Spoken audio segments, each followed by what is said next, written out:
અમદાવાદમાં યોજાનારા ઓલિમ્પિકની તૈયારીઓને ધ્યાનમાં રાખીને રમતગમત મંત્રી મનસુખ માંડવિયાના અધ્યક્ષપદે એક બેઠકનું આયોજન કરાયું હતું, જેમાં સમગ્ર ભારતના દરેક રાજ્યના સ્પોર્ટ્સ ફેડરેશનના અધિકારીઓ તથા ગુજરાત રાજ્યના સ્પોર્ટ્સ સાથે સંકળાયેલ અધિકારીઓ હાજર રહ્યા હતા.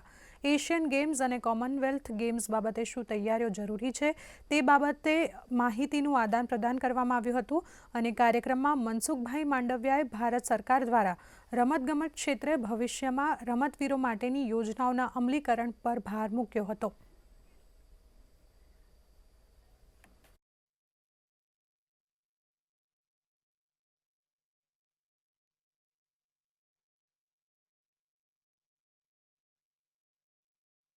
मोदी जी ने कहा है कि जब हम डेवलप्ड कंट्री बने, हम देश का आज़ादी का शताब्दी वर्ष मनाए, तब यानी कि 25 साल अमृत काल के समय में हमें स्पोर्ट्स सेक्टर में इतनी मेहनत करनी है, इतनी तैयारी करनी है, इतना प्लानिंग करना है.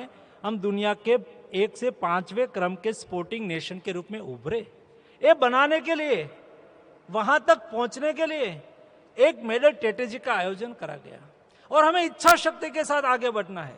हम सब लोगों को साथ में मिलके आने वाले दिनों में 2030 में देश में एक अच्छी तरह से ओलंपिक्स का आयोजन हो.